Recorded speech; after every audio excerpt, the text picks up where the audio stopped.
Monsieur le doyen du chapitre, cher Père Mailleul, je veux d'abord vous remercier pour les vœux que vous venez de me présenter au nom de tout le diocèse, en nous plaçant cette année sous le regard du Père Gabriel Dehaye.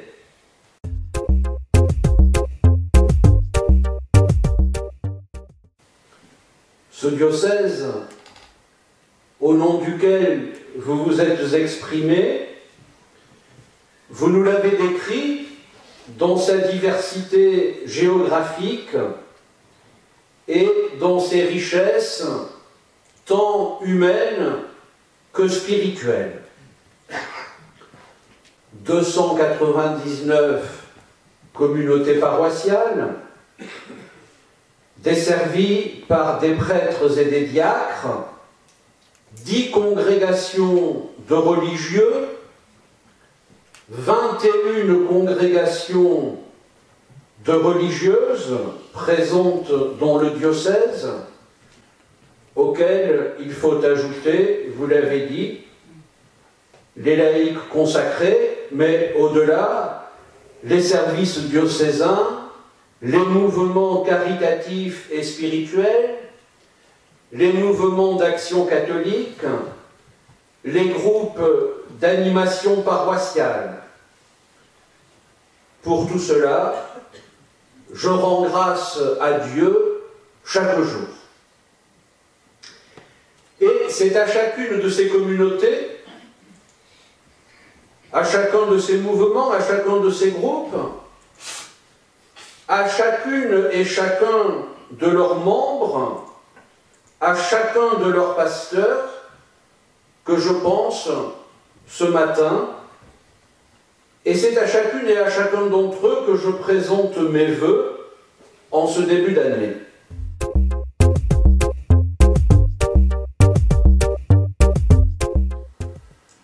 Nous entrons cette année dans le jubilé de Saint Vincent Ferrier, qui marque le 6e centenaire de sa mort et qui nous conduit au carrefour de ces deux réalités, la mémoire historique et notre propre responsabilité dans l'évangélisation, qui est aussi une responsabilité face à l'histoire. Ce n'est que si le champ est bien travaillé aujourd'hui que la semence pourra lever et que le moissonneur pourra trouver demain de beaux épis, des hommes et des femmes d'exception qui seront les Gabriel Dehaye de demain. Tout au long de ce jubilé, nous apprendrons à connaître cet apôtre qui a vécu ici un an et qui est mort à Vannes au XVe siècle, pour puiser dans les leçons que nous donne sa vie un exemple pour nous aujourd'hui, pour y raviver notre foi, pour y réchauffer notre zèle, pour rendre plus ardente notre charité, pour y nourrir notre espérance, pour y puiser, enfin, les ressources qui nous sont nécessaires pour affronter les défis d'aujourd'hui et de demain, et pour y préparer les générations futures.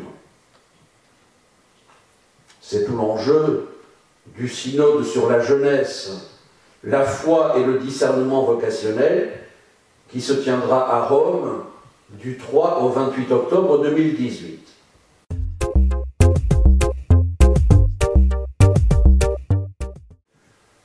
Ceux qui se profilent derrière ces débats, les questions de fond qui vont être soulevées, ne concerne pas seulement la possibilité d'obtenir des droits nouveaux, des libertés nouvelles, ce qui en soi peut sembler toujours séduisant. Mais une réflexion sur le progrès technique.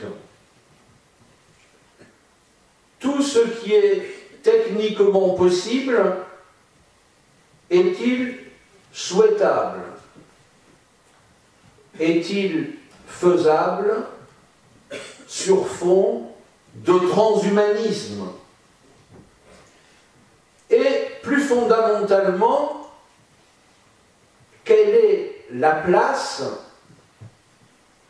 de l'homme concret? La réalisation à portée de main, semble-t-il, du vieux rêve prométhéen d'un surhomme, ou plutôt d'un surindividu, n'a-t-elle pas pour corollaire inévitable cette culture du déchet que le pape François dénonçait devant le Parlement européen? L'être humain, disait-il, risque d'être réduit à un simple engrenage d'un mécanisme qui le traite à la manière d'un bien de consommation à utiliser. De sorte que, lorsque la vie humaine n'est pas utile au fonctionnement de ce mécanisme, elle est éliminée sans trop de scrupules, comme dans le cas des malades en phase terminale, des personnes âgées et sans soins, ou des enfants tués avant de naître. Fin de citation. Le début et la fin de la vie, n'est-ce pas au fond la crèche et la croix?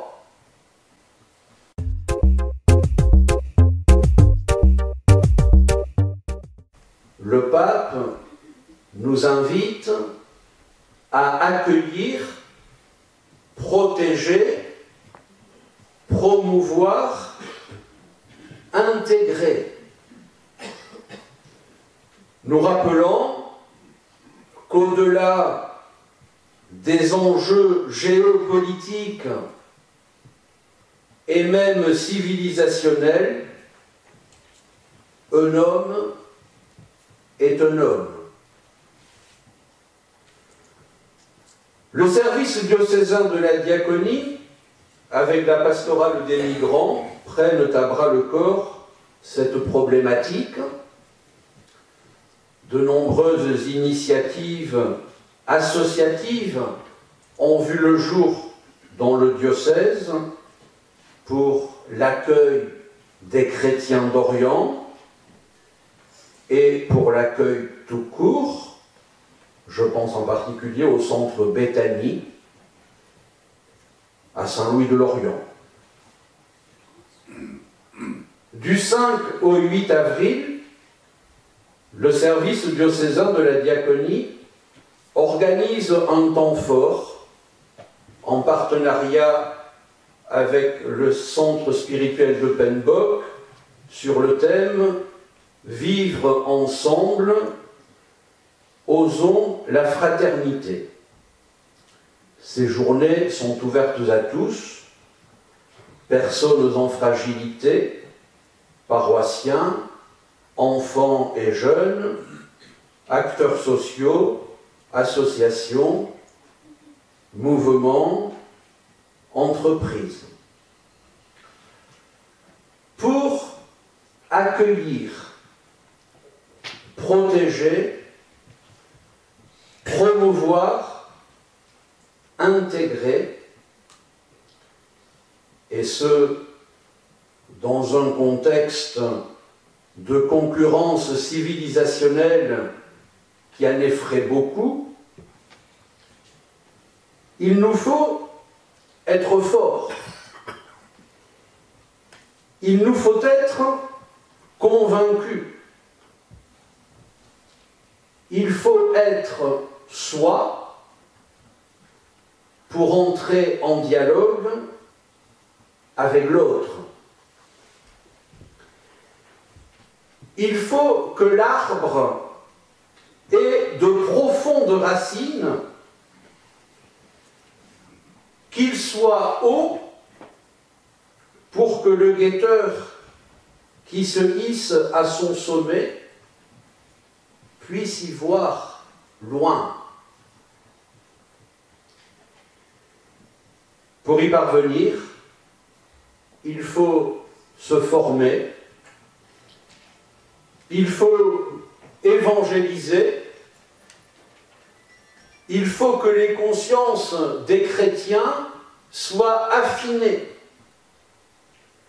Tout cela ne s'oppose pas, mais se tient. Le champ est immense, les perspectives sont larges, les projets ne manquent pas.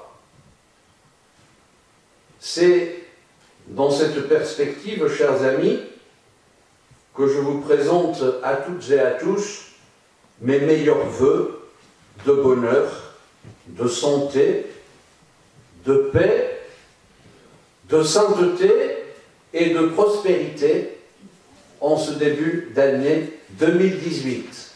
Je vous remercie.